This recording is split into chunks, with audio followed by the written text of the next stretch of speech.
Hai guys, ketemu lagi di video aku.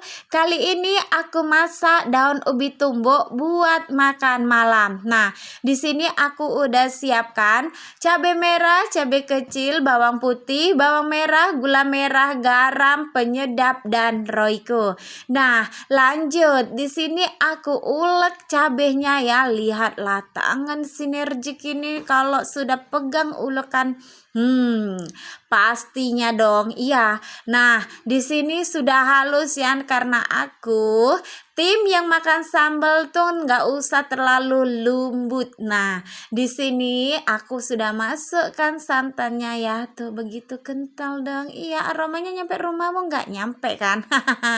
Nah, di sini aku sudah menggoreng ikan asin ya, ikan asin kepala batu. Lanjut, sudah selesai masak semuanya.